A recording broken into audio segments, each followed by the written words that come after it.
Welcome to the Pre-Health Pod. My name is Lexi. And I'm Sarah.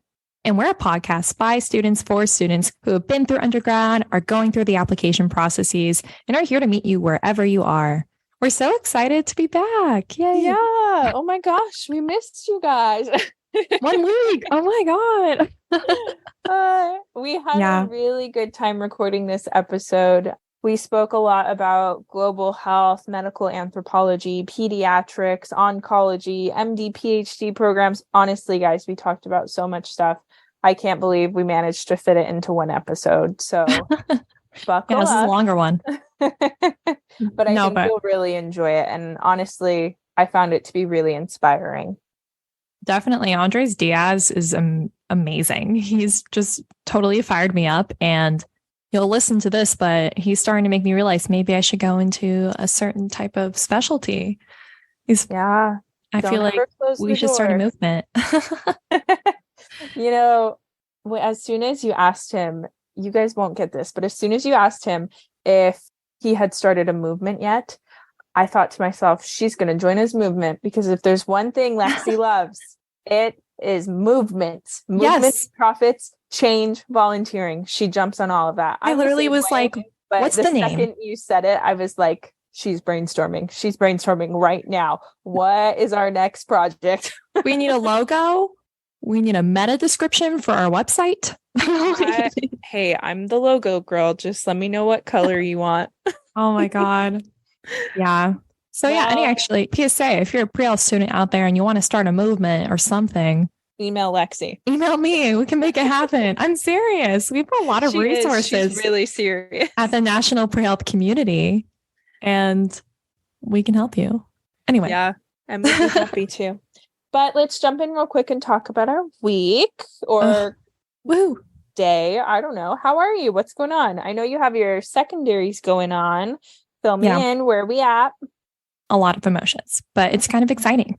So June 30th, last week, at the time of recording this or whatever, I just got like 3 or 4 secondaries in my inbox. And then every day since then, it's been like a new one that pops up after I finish one. So it's truly endless. A lot of feelings. I felt a little overwhelmed, and I started to get a little burned, and I was really concerned. So I texted my therapist and I was like, hey, you free tomorrow? And PSA, get a therapist. So we talked about it, really sorted through my priorities. And the secondary process is a lot. I'll explain it for you guys. Each school sends its own set of essays to write about, tailored to their school, why our school, what are the programs at our school that are really interesting to you, or more generic questions like explain who you are and your identity, how you embrace diversity, things like that. And there's a lot of questions that are very detailed, and you kind of have to give like a very lengthy response to each essay question. So it's a lot of hard work. And I did pre-write some of them, but I didn't realize, you never know until you actually get the secondaries how much work it actually is. So I am feeling, quite overwhelmed, but I did submit 1 secondary so far, and I'm really happy about that. But I have like 6 more. This. You can do it. I believe in you. If anyone can do it, Lexi can. Oh, well, so can you listeners. I promise. Yeah. The one thing though, I'm just so shocked by, I don't know why I didn't know this, is I paid for each school when I submitted my primary, right? So about $100 per school. I applied to 23 schools on my primary application. I have to do it again for each secondary essay I submit. Yeah. You didn't know that? No, well, I guess I just didn't realize it. When it asked me for $100, I was like, oh, that's like half my paycheck. You're like, again? Yeah, PA school does that the same way too. And it's like $60, $90, $120, $40. So some of the schools barely charge anything for secondary. Some of them charge lots of money. And some of them don't charge anything at all. So you don't really know how to save up for applying to PA school. Yeah. It's hard. You have to oversave, I think. Yeah, definitely. And I just want to say to everyone out there who's struggling financially and going through this process, you're not alone. There's a lot of students. including myself, I independently finance all of my medical school applications. It's really difficult. And I don't think it's fair how much they nickel and dime you. I think that's something we need to change in the medical school admissions process, and maybe PAs too, is just decrease the cost, try everything we can to ensure that everybody has a fair chance of applying. That's my piece. But secondaries, they're good. I have to balance thinking about the application process as an exciting thing, not something that's just a ton of work. It's like, oh my gosh, I'm applying to the next phase of my life, what I've been wanting to do since I was a kid, be a doctor, a healer, as we'll talk about later in the episode. And just realizing that can really help you avoid burnout, and has really helped me. Like, okay, I am actually passionate about talking about why I want to go into this medical school. So let me think about it that way instead of feeling overwhelmed. Yeah, absolutely. That's great advice. Yeah, thank you. How was your week? It's been a week. Oh, you know what? Okay, so we're recording this the week of the 4th of July. So I just have to let you all know that I became a real Floridian this week. Not because I saw an alligator, because I did not. No comment. But what I did do is I went to Disney World for the 4th of July. Yes. Yeah, Oh my God. I've been in the past. It was a couple of years ago, but I wasn't living here. But let me tell you, the privilege of driving 40 minutes to Disney World and then just parking and going and having a party. And then when I was tired and too hot, I just drove home. And Sarah, then I was home and I took a nap. Holy privilege. Sarah, tell me, when you entered Disney, the arch, did you honk? No, am I supposed to? Then it was cursed. Every time you enter Disney property, like, I don't know if you know, there's a welcome sign that says welcome to Walt Disney World. You have to honk. What? Yeah, you honk, go, yeah, bow, bow, bow. I'm in shock. It's just a Florida native thing. Maybe you're not truly Florida native yet. Okay, I have to go again. Every Floridian knows this. Oh, and I got my Florida driver's license, guys. It took 6 hours of sitting in the DMV, but I did get my Florida driver's license. So I'm official, and don't talk to me about alligators. Congratulations. That's awesome. Yeah, the Florida DMV is brutal. I had a friend who failed her first licensure exam because she did a 3-point turn and accidentally touched the grass a little bit. And they failed her for that. They just needed to mow. I know. Oh, that's awesome. But yeah, how's my week? Still waiting to hear from PA schools. I know it's not supposed to be until August, but I was really hoping I'd hear from someone by now. But yeah, same old over here. So I guess we'll just get to it and let you listen to our episode. We really hope you like it as much as we did. We had a great time recording it, and I really hope that you get the same takeaways from it that we did. Hi, everybody. Welcome back to another episode with a very special guest speaker, Andres Diaz. Andres was born in Medellin, Colombia, and migrated with his family to the United States at the age of 11. Andres originally wanted to pursue a career in the culinary arts and became a chef. However, his community college experience, and in particular, his coursework in medical humanities, changed the trajectory of his life. Andres was moved by the study of medicine through a humanities and social science lens and decided to pursue a career in medicine. Currently, Andres is completing an MD-PhD dual degree program at the University of Arizona. His research focuses on harnessing cellular immune therapies to fight neuroblastoma and other pediatric solid tumors. He plans to pursue a career in pediatric oncology and specialize in bone marrow transplantation. Adjacent to his research and clinical interests, Andres has a passion for addressing global pediatric cancer care disparities and plans to incorporate this work into his future research and clinical practice. Please welcome Andres. Thank you so much for joining us. Guys, thank you so much for having me. I'm really excited to be here. It's such a We're pleasure. excited. No, I'm so glad you were able to join us. And if you want, you can just take a minute now. Tell us more about yourself and your pathway to medicine.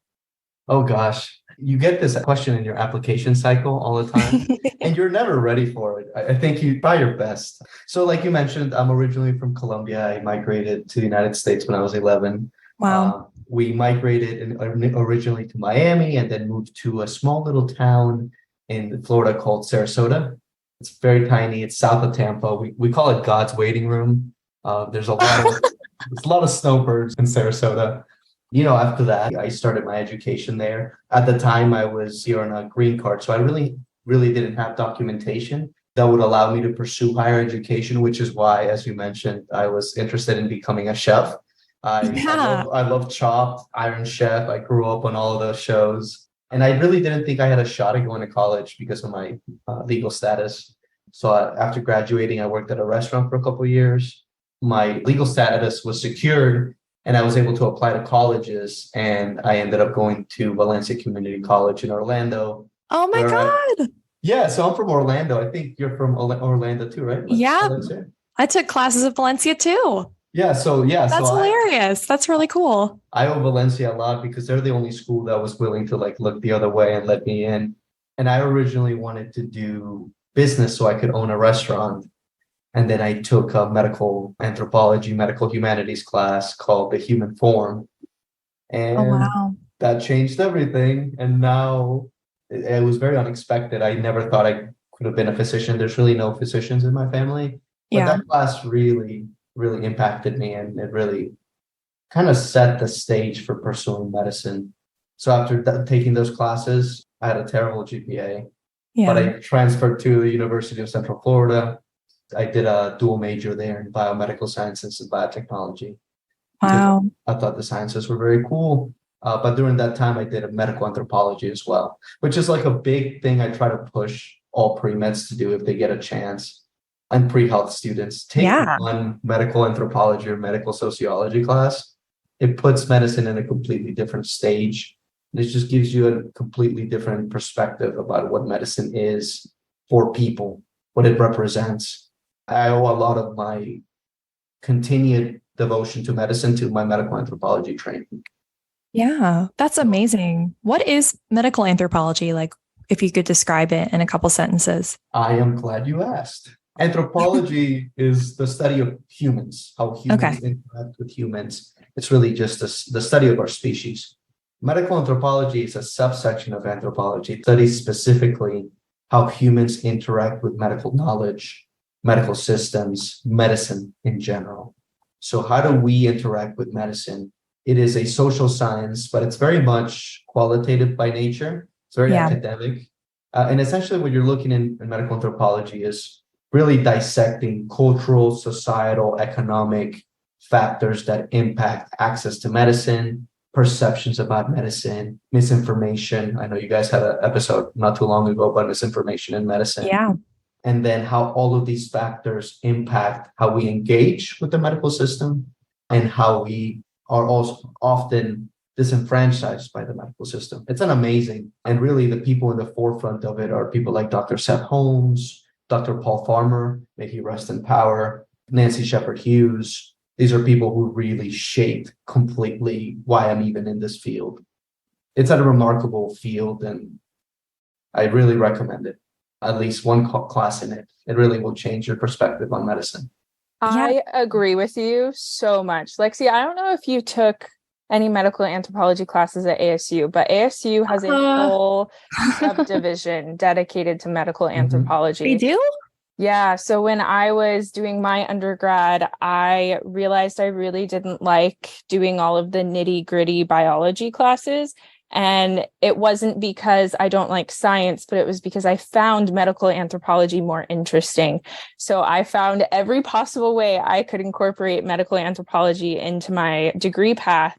And I'm so glad I did. I took it even farther on accident because I ended up working at an ER on the Indian reservation. And so at the same time I was taking classes on Native American traditional healing practices, I was seeing patients who were actually practicing these things and coming to our ER as a last resort. It just, Wow. it's insane. It's so cool. And I love the contrast between biomedicine and traditional medical practices and how they can go hand in hand. Oh my gosh, I could go on and on about this topic. This is dangerous. No, I agree, Sarah. I agree. It really is fascinating. And to your point about the contrast between biomedical sciences and traditional practices for many people, I think one of the misconceptions about these two fields is that they can never be together. And medical anthropology just really makes it a point to prove that they can't be together. And it is when you bring these two fields together that you can really take care of people. Because medicine, it is obviously founded on the sciences and evidence-based medicine, but at its core is a social science. It's a science. It is a humanity. It's a practice of people. And if you forget about that, and I'm sure you guys know this, you're not going to be a good healer, because that's what you're trying to be in the end. It's a healer. Healer. Yes, that's my favorite word. I feel like that's a word that we forget as pre-med students. We're not becoming doctors. We're not becoming PAs. We're not becoming nurses. We are healers. You're trying to become a healer.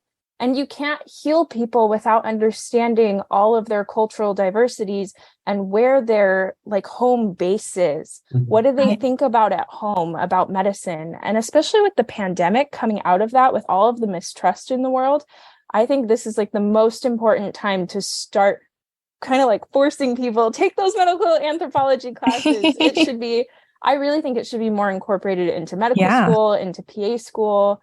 These are so important. It's like such an important topic for us to understand. I would watch my ER providers treating people and I would just like, they don't get this. They're not understanding what you're saying. They don't care. They disagree with you. We have to reframe the way that you're trying to educate them about their health so that they feel passionate about it too. Otherwise, they're not going to care.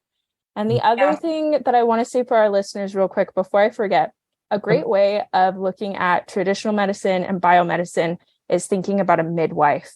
A midwife is like one of the most simple ways to look at it because midwives are being incorporated into biomedicine every day now. We have traditional birth attendants who would help women have their children at home. We have midwives who are almost turning into a stepping stone between having your child at home and having your child in a hospital, because they can come to your house, but they also can meet you at the hospital. And that's a kind of a good way to look at it and see the differences there. Because I know a lot of us know more about midwives than we do, I don't know, like the medicine man. Yeah, absolutely. It reminds me, so I just got secondaries and a lot of the questions, thank you so much, just being flooded in my inbox, very fun, but I'm not surprised the types of questions that they're asking me. It's not relevant to like my specific research experience or like the technical details or the biomedical sciences of it. It's the humanistic side. It's asking me about what community I identify and what brings me to that like fulfilling nature of medicine and how I care for patients and in my current experiences. But a lot of the same questions are like, who are you as a person? What is your identity? And how has your identity shaped your passion for medicine and caring for others? And I honestly really love that medical schools are asking us that, because it's such an important question to ask and verify that our students are understanding in medical school. I completely agree. And it's funny because, you're talking to someone who's in a biomedical heavy basic biology PhD program. And let's talk about that. I love that. But like, I'm always kind of led by the humanities. It makes my research better. It just does. Yeah, I relate to that because your work is in pediatric oncology and your specific research focus, on cellular immune therapies is quite specific and quite different from the humanities. I relate. I did research in molecular biology, specifically like certain bacterial systems and specifically tuberculosis. And it was really difficult to explain this to people outside of simply my research project. It didn't have to be someone who wasn't a scientist, even like other scientists who just weren't familiar. I had to learn how to explain to them at the high school level. So, I'd love to ask you, where are you in your track currently in MD-PhD? Yeah, of course. So I completed my first 2 years of pre-clerkship curriculum. So my first and second year of medicine, I took step one, which is one of the first licensing exams you need to take. Congratulations. Oh, thank you. Yeah, no, it's been a while, but I still get PTSD about it. So yeah, I completed step one, and now in August, I will start my second year of my PhD. So I've already completed 1 year of my PhD curriculum, and now I'm going to start my second year. Awesome. That's awesome. And I would love to learn a little bit more about your research project. If you could explain it to us outside of the outside of the lab, I'd love to hear. I would love to. No, yeah. So pediatric solid tumors are tumors that are often difficult to treat because these tumors are often have the ability to evade the immune system. We call this immune evasion or immune editing. So they're very good at avoiding the immune system. So what our group is currently looking at is using a collection of drugs called histone deacetylase inhibitors. They're epigenetic drugs. And what these drugs can do is they can target a solid tumor and change its phenotype. So it starts expressing things that will bring the immune system to it. Oh, so that's cool. Yeah, generally these solid tumors are not seen by the immune system, but if we can treat them with these HDAC inhibitors, then we can make them visible to the immune system. And then what we do on top of that is we essentially would pre-treat the tumor with these medications, and then we would infuse the patients, in this case, our current model, with a group of cells called gamma delta T cells. So these are immune cells that can be harvested from donors. They can be collected, they can be treated, and then they can be infused into a patient. And then these tumors will be susceptible to these immune cells. One, because these immune cells are really good at finding these tumors, but two, because of that drug pre-treatment we did prior, that will make them more susceptible to the immune system generally. In pediatric solid tumors, this is a huge hurdle because, for starters, not a lot of funding goes into pediatric cancer compared to adult cancer, which is that's an issue on my end. Wow. It's also kind of shocking. Yeah. No, it is. It is completely. The arguments against that are that pediatric cancer make a certain percentage of the population of cancer burden in the country. Right. The thing is, pediatric cancers in the United States and high-income countries are very curable. So on average, pediatric cancers have 80% survival rates. Oh, wow. You look at some of the adult cancers and you're really not looking at such success rates. We're doing a better job at handling pediatric cancer. Really good survival rates, really good outcomes. But you would think, because we are kind of on the precipice of really curing these cancers, that you would funnel funding into it. And there's a lot of reasons why, but the drive hasn't been there. I know I have a question for you. This might be too broad of a question, but the reason I want to go into pediatrics is because of how resilient children are. Do you think that the reason why these pediatric cancers are such less of a risk than adult cancers because of the resiliency of children? So, if you've ever worked with pediatric cancer patients, they are the strongest, bravest, most profound people that there are. And it is shockingly so. It is an absolute privilege to work with them and their families. Yeah. In the non-biological sense, these kiddos are the best. They just are. They teach you to be a better person. They teach you what really matters in life. They just give you perspective about what matters. On the biological end, kind of to your question, kiddos are tough. And historically, we've been able to give children with cancer pretty aggressive therapies because they bounce back really well. Obviously, there's survivorship issues and later quality of life issues that might come of that. But generally, kiddos have a really resilient biology and they'll bounce back from some of the most aggressive treatments. So a part of it is because they're growing and they're developing and they just have the drive to grow so they can be resilient against these treatments. The other part of it that often we don't talk about, but is equally important, is the mentality of children is different from that of adults with malignancy, with cancer. And part of that has to do because of their innocence and their perspective, and often an optimism, whether founded or not, that really gives these kiddos a lot of hope and their families. I think that's another factor that makes pediatric oncology such a amazing, rewarding field. Absolutely. And are you wanting to become a pediatric oncologist yourself? Yeah, no. So that's the goal. So that's the goal. Yeah, do pediatric oncology and then That's so neat.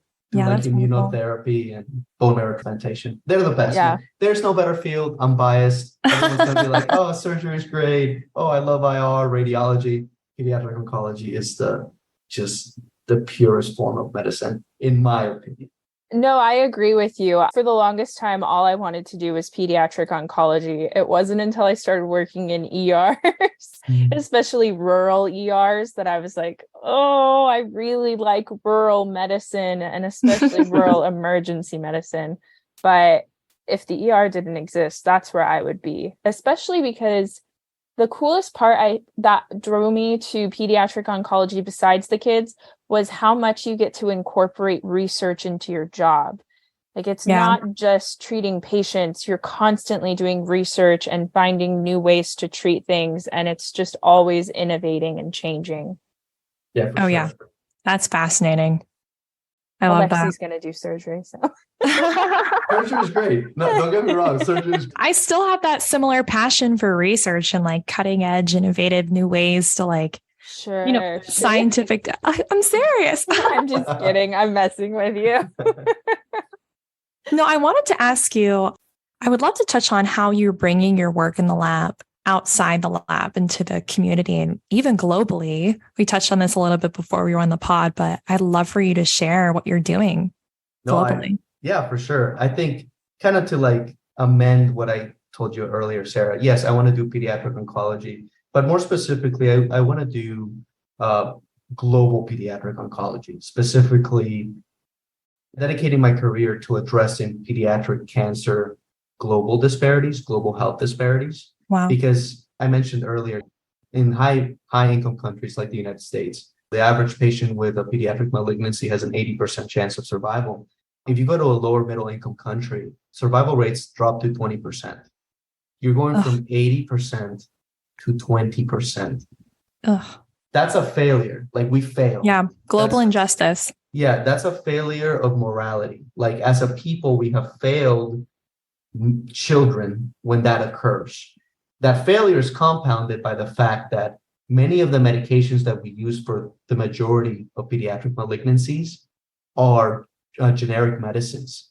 Many of these medicines are designated by the World Health Organization as essential medicines, meaning that in theory, they should be more accessible, that pharmaceutical companies and other entities should make these medications more accessible to children, specifically in this case. So we have everything in our disposal to save many children with malignancy, but we're not. And yes, there's many strides that have been taken, and we are improving on that end. Don't get me wrong. I'm a fatal optimist. I think we can always do better. But that optimism is founded on where we're lacking.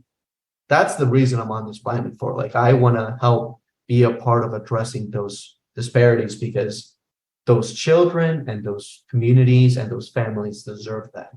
That's the one thing they deserve the most. So with that said, my research is very biomedical and basic science, but the reason I picked that immune cell that I told you about earlier, specifically the gamma delta T cell, is because that's an immune cell that is easy to expand from donors. And the recipient of those cells does not have to match the donor.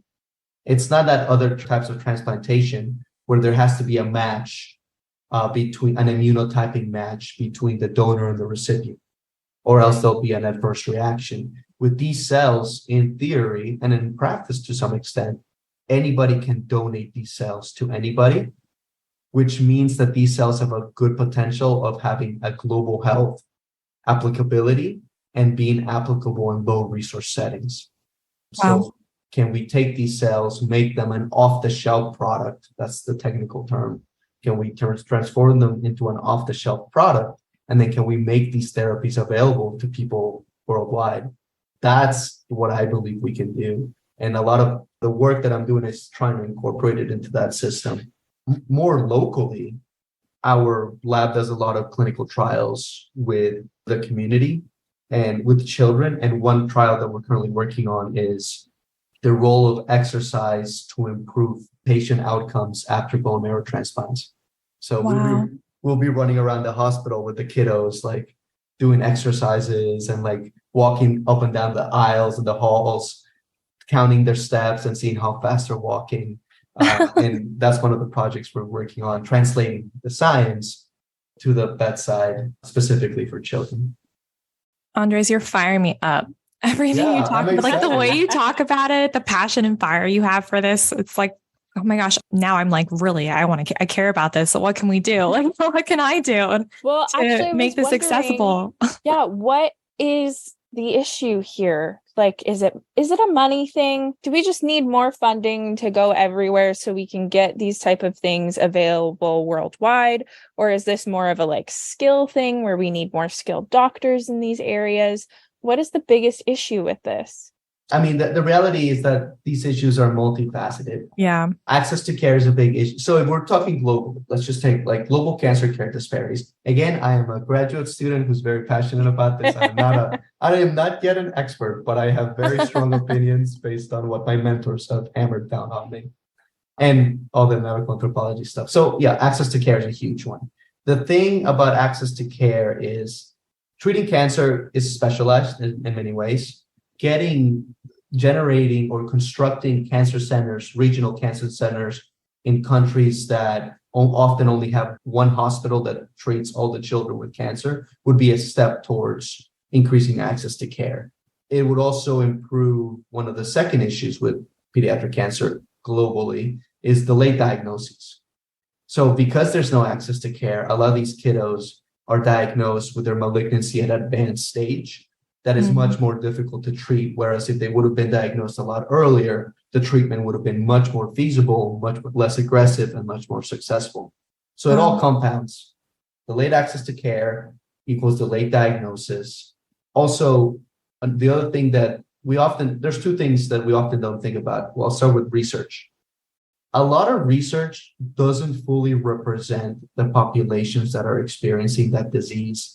And unfortunately, children worldwide are one of the hidden population that doesn't get considered in clinical trials. It's very difficult to incorporate children into clinical trials. Some would argue that it's too difficult and it's leading to delays in development of new medications and new treatment protocols. So really, that's interesting. Yeah, so that's a big issue. And there's a lot of groups out there, many of which are led by pediatric oncologists and pediatric cancer patients and such, trying to push for increased access to clinical trials for children. Now, I understand why there are some reservations about that because we want to protect children, but by being overprotective, we're actually hurting many children by not opening up clinical trials. And then, another issue, which a lot of pediatric oncologists maybe sometimes don't like talking about, is palliative care for pediatric cancer patients. Palliative care is a dignity of life profession. It exemplifies that we all have a right to die with dignity and comfort. And this also applies to children. And we often don't want to have that conversation. Right. But the reality is that some of these children succumb to their disease. We fail them with our therapies, or they succumb to their disease. And it is our duty to also make palliative care accessible to these patients because everyone deserves to die with dignity. So that's another issue that still to kind of bring up more all of these things. Absolutely. Very multifaceted. Funding is sometimes an issue. I don't know if you guys have noticed, but a lot of like cancer funding comes from private institutions or from like philanthropic endeavors. The government obviously funds pediatric cancer research, but in comparison to adult cancer, it's not the same. I couldn't give you the raw numbers right now, but it's magnitudes lower. Yeah. Yeah. But we're doing better. So no, yeah. Optimism, guys. We're doing better. No, listen, there's people like you out there. So the world is fortunate to have you. Absolutely. 100%. Have you started a movement yet? I'm like waiting for this. I mean, there's a lot of people like me. Okay. I have pleasure and honor to work with some physicians who are fully as angry and optimistic about this work. Some people in St. Jude's, Dr. Catherine Lamb, my PI here at the University of Arizona, Dr. Emmanuel Katsanis, also Dr. Forrest Lee Baker, and Dr. Paul Farmer, which is a former mentor of mine. These are all people who are really passionate about global health equity. I'm blessed to have had them and have them in my life to help guide me. Also, there's a lot of students who are very angry and optimistic about this stuff as well. I think it's a balance, to be honest, Alexia. I think there's a certain humility to understand the complexity of the disease, and not only the complex biology of the disease, but also the complex social, economic, cultural, psychological factors that are so crucial to understanding this disease. So I think when starting a movement to really get people riled up about this, having a really strong foundation of what the disease is and how it manifests and how we should address it in different countries is really important. But don't you worry, we're getting there. A little bit of training, a little bit more gathering of folks, and that's the goal, man. There's a lot of kiddos who need our help, and we have the responsibility to do something. Does this project tie into why you're an editor for The New Physician? And for those who don't know, feel free to explain what that is. Thanks for bringing that up. So I'm currently serving as the chief editor, student editor of The New Physician magazine. This is the official magazine of the American Medical Student Association. So one of my biggest passions, on top of my passion for pediatric oncology, is writing, specifically non-academic writing. Again, I'm a PhD, so academic writing is bread and butter, like what we do all the time. But I really have a strong passion for non-academic writing because I see it as maybe more important than academic writing, right? It plays a crucial role in disseminating information, in disseminating feelings, in disseminating why these things matter beyond what academia has to offer, right? And it takes different forms. And my role as chief editor of the magazine of The New Physician is to give pre-medical students, pre-health students, and early career physicians an opportunity to use their non-academic writing prowess and interest and use their voice to write, to express an emotion, to fight for a cause that they care about, to inform a population about something that's important to them or that's important to their community. My work as chief editor for The New Physician is really intertwined with like all of these non-academic aspects of why I want to pursue pediatric oncology. Yeah. Because it's not just a science, it's also like informing people, connecting with people, learning people's illness narrative, their story. And I love working with The New Physician. I would recommend everybody submit if you're a pre-health or I want to. I'll share the information with you guys to disseminate. Yes, definitely. We'll include it in our podcast notes and on our Instagram too, for all of you to see. The New Physician magazine. Andres, I'm definitely going to be reaching out to you after this. I have a story I want to share. No, that's why I got involved with that job, because of things like that. Everybody has so much to say. And just lastly, to that point, to the listeners, your voice matters. Yeah. I don't care if you're a pre-health student, if you're a pre-med student, if you're currently a medical student, you are in a position that you're in a position of privilege, but you're also in a position where you have the opportunity to really share what it's like to be a student, the difficulties of entering medical school, what you see as a medical student as obstacles for improved care for patients. You really are in a unique position to use your voice, and don't think that you are not. You really are. I really encourage you to use your voice. Yeah. Thank you so much for saying that. Yeah. Especially for the pre-health students, even if you're not in medical school yet, an applicant, a reapplicant, or PA school, your voice is so important. And you've worked in clinical settings, you've shadowed, you've seen the healthcare community, and share with your family, share with your community what's important to you. Mm-hmm. Absolutely. Well, I think that's a good opportunity to transition to our little game we have prepared that we do every episode. I don't know if our listeners love it, but this one is actually different, you guys. It's new. Yes. I love doing this, so we're going to keep doing it forever. So sorry if you don't like it. But we're going to play 2 truths and a lie, relevant in the medical, pre-medical, college realm. In a way, it's just getting to know us. Pretty much. So we've all prepared 2 truths and a lie.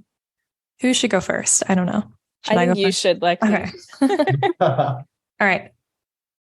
First, number 1, I am thinking of running for office one day. Number 2, I'm only taking 1 gap year. Number 3, I rescheduled my MCAT a whole year later. So I had like 2 MCAT test dates. Really, I had like, I don't know. I feel like I shouldn't be allowed to answer. I know, Sarah, you know my inner. I know this. Okay. 2 truths. You are taking more than 1 gap year and you want to run for office. And then what's the lie, I guess? The lie is you moved your MCAT test date a year. No, that's true. Oh, okay. Yeah. I rescheduled my MCAT. So I'll go through them. I'm thinking of running for office one day. Yeah, that's true. I shadowed Dr. Shaw, a representative at the Arizona House of Representatives, and he inspired me so much. He's so cool. He's an ER physician at the Mayo Clinic and part-time. Like, he still practices. Wow. And also is at the House of Representatives. And I went to this like ED doc day where we spoke with current legislators, representatives, and senators on important bills regarding like medical education. One of them was regarding international medical graduates, giving them provisional licenses without a postgraduate training program. And that was a huge problem posed by our medical community. And so we went there, and this actually ties into our conversation. They gave me a voice. Even though I wasn't accepted into medical school, they were like, Alexia, please share everything you're going through as a pre-med student applying to medical school, all the barriers that you have to face, and explain to these legislators why this bill would pose a problem. Another thing that they were hoping to do was like to get NPs and PAs to address the same level of care as doctors, like the higher acuity. And this all revolves around fixing the shortage of doctors in Arizona. Right.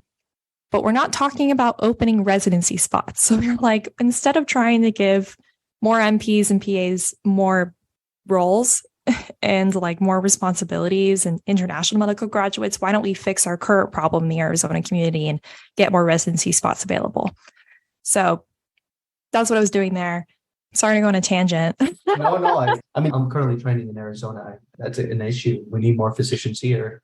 So we need more opportunities for physicians to train here so they can live in Arizona and take care of our communities.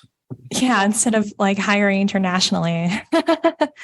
Yeah, I am taking 2 gap years. So this past year is my first gap year. I took the MCAT. And then it's interesting because applying for medical school is like a whole year. So it doesn't feel like a gap year because it's a lot of work. Yeah, applying for medical school. Job.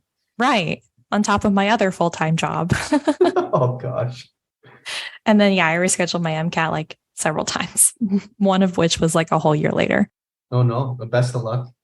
Thank you. Yeah. Well, I already did it. This was like a few years ago. My 2 truths and a lie will go along with that last one. You'll see. Oh, sweet.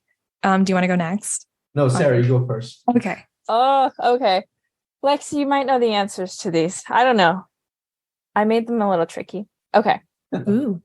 So my first one, I have 36 screws in my face from cosmetic surgery.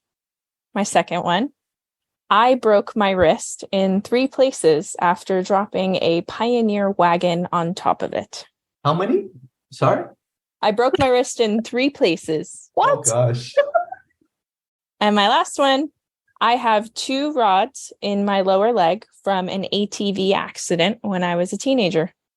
Actually, I can't tell if these are all real. I actually don't know any of these. What? How did you get injured so many times? Did I? Well, I mean, at least 2 of these you got injured. The first one has to be a lie. What? There's The not cosmetic surgery? the 36 screws in your face. Uh-huh. I feel like you could see that, right? Well, yeah, they're really good. Right? It's Well, like not- how small?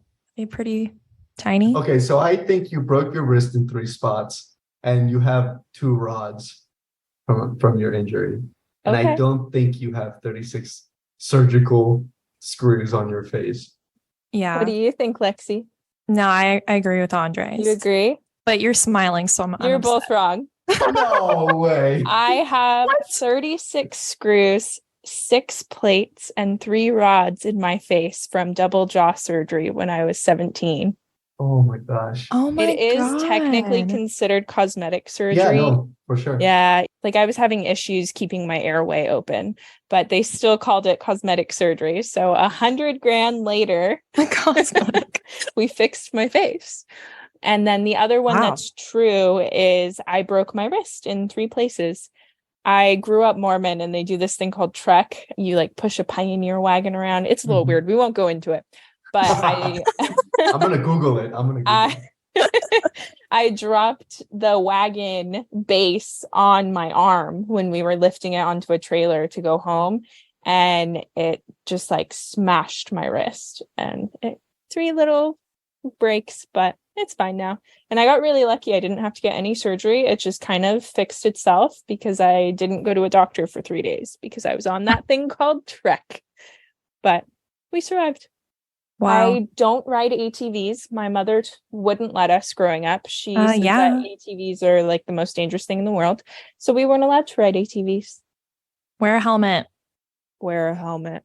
Yeah. Oh my God. ATVs are super fun, but they a little sketch. Yeah. Yeah. I've I would seen prefer- so many ER accidents from ATVs. Oh my God. I that know. now I'm like, yeah, Mom, you were right. Sarah, you're in Florida, right? Yeah. And Which is so crazy. yeah, so I've lived in both of these states, and all I see Yeah, is ATV injuries. So we all have Everywhere. lived in Florida and Arizona, Yeah, I lived in which is just kind of crazy. Arizona is the Florida of the West, and Florida's I had the this- Arizona. Yes. Yeah. Okay, side note, my first week I moved to Arizona ever, I was like, oh my gosh, I'm a Florida girl living in an Arizona world. And I do not kid you. I opened up my Instagram app and I had an ad pop up for a hoodie with the Arizona state and the Florida state in the Arizona state. And it was captioned Florida girl in an Arizona world. And I was just floored. I have a screenshot of it. I feel like either they're Your listening phone to listened to you. Yeah, they're listening to you, or a lot of people from Arizona go to Florida and vice versa. Maybe. Why? I don't know. The heat, maybe? It's We like like to switch it up. humid to dry. Just switch up the way we melt. Yeah, we're melting regardless, just Yeah. different flavors. Different flavors. All right, right. Andres, your turn. Okay. Oh, sorry. I was an orgo teaching assistant for 3 years. Aw. I took the MCAT 3 times. And I worked in Haiti on and off for 5 years. You worked in what? I worked Haiti. in the country of Haiti on and off Oh, okay. for 5 years. Oh, wow. This is hard. I vote Orgo's a lie because everybody hates Orgo. And so why would you be a TA? I TA'd Orgo. Oh, I like Orgo. So maybe. Well, other people, I don't know. I didn't like Orgo, but I liked TAing it, which is weird. Maybe because I wasn't being graded. I think you're lying about Orgo, though, because how did you do 3 years? I was only allowed to do 2. Oh, da da da. No, So that's the flaw I'm poking a hole through. I don't know, though. no, Tell us. that's a good point. And you're right. Oh, Yeah, you're both right. I actually had to retake Orgo. Well, I took Orgo twice. So Orgo sucks. I actually really enjoyed it. Kept missing the homeworks. Listeners, if you're listening, do Me. your homework. Please Get your Do your homework done. do your homework done. I liked organic chemistry too. It's an interesting topic. It's just hard. Yeah, I it's took it tough. during COVID. It was terrible. Oh Oh. gosh. But then I went back and taught it as a TA, and I was like, this all makes sense now. Just a different take on chemistry. I like the shapes. Yeah. I was more visual, even though I had to retake it, but we don't, study hard, guys. Yeah. I did take the MCAT 3 times. Wow. I always tell pre-med students, like, It's okay. you can do it. Like, Yeah. Yeah. And he's going to be an MD-PhD. Yeah, guys. Who cares? If I could get into med school, you guys could definitely get into med school. And this is kind of like a weird segue for the listeners. Like, guys, I had a rough GPA coming out of undergrad. I took a 2 years, almost 3 years of gap years where I did a master's in Tulane, and then I taught at Valencia for a year. Actually, wow. Yeah, I taught at Valencia College for a year. But it took me 3 years until I really graduated, almost 4 to get into med school. I took the MCAT multiple times. Just, you got to keep at it, guys. Yeah. I can't stress enough how much part of the application process is just grit and resilience and grind. Absolutely.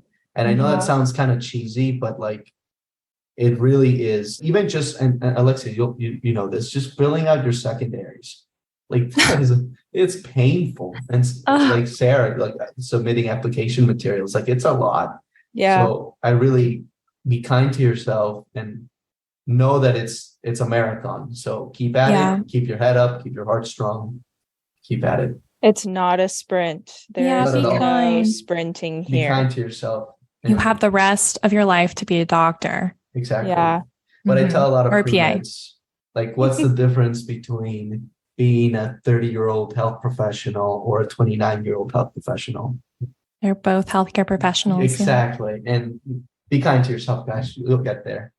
And the last one was, I worked in Haiti on and off for 5 years. So That's cool. One of the reasons I didn't do so well in my classes is because I would go to Haiti twice a year, doing volunteering. Like, we built a clinic in southeastern Haiti. Wow. It's a village called Montreal. And we would take a group of Haitian medical students, American medical anthropology students, as well as American pre-medical students and medicals to this clinic. And we would provide services there with working with Haitian physicians and with the approval of the Haitian Department of Health. We would do medical clinics there for about a week every 2 years, twice a year. So I was there a lot. I've been there maybe 12 times now. Maybe I should have studied a little more, but it was good. It really. Well, it just seems like the experiences were definitely more memorable. Oh yeah, no. Orgo. Yeah, I mean, I can always retake Orgo. Yeah. Did you do that through UCF? I did. There's a group there. Well, it was 2 groups that really came together. It was the Department of Anthropology, specifically the Department of Medical Anthropology, with the guidance of Dr. Joanna Mishtal, which is one of my medical anthropology mentors. And then with a group called International Medical Outreach, which is a NGO that works through the University of Central Florida to set up these clinics in southern Haiti. Wow. Southeastern Haiti. That's so cool. Yeah. Some of the best experiences in my life were in that island. So I owe it a lot. Oh, wow. Your story, Andres, is amazing. You're just like so remarkable and inspiring. And no, guys, I'm serious. Like, you've made me a little interested in pediatric oncology. Oh, do it. Join the cult. Cognitive dissonance I'm experiencing right now. You can do pediatric surgical oncology. Yeah. Oh my God, really? Yeah, that's a thing. Yes. Yeah, these kids. Okay. Wait. I actually don't know what field of surgery I want to do. I just like found thoracic and orthopedics very interesting, but I'm like open. So thank you for inspiring. Surgery has a lot to look at. Yeah. So keep an open mind. You never know. I will. Definitely. Well, just wanted to say thank you again for joining us on the podcast. Thank you so much. Oh, guys, no, I'm honored to be here. And I'm really grateful for the work you guys are doing for pre-medical students and pre-health students. This is how we get more people into the pipeline. And this is how we make our field more diverse. And I'm grateful for what you're doing. Thank you so much. And if you have any recommendations for other speakers in the podcast, let us know. Oh, I will. Yeah, I'll reach out for sure. Awesome. This podcast was produced by Ari Rosenthal, Lorelei Edmonds, and Aditi Galande. You can find our conference on Instagram, Twitter, and LinkedIn at National Pre-Health Community or MPHC 2020. You can also find our pod on Instagram at the Pre-Health Pod. Don't forget to register for MPHC 2023, July 26th to 28th, which is coming up very soon. It's next week, you guys. There's like no spots available, so you should totally do it. Very limited at www.nationalprehealthcomp.org. That's conf.org. And please leave a review, and tell one friend if you liked our podcast. Thanks so much for listening, and we'll see you next Monday.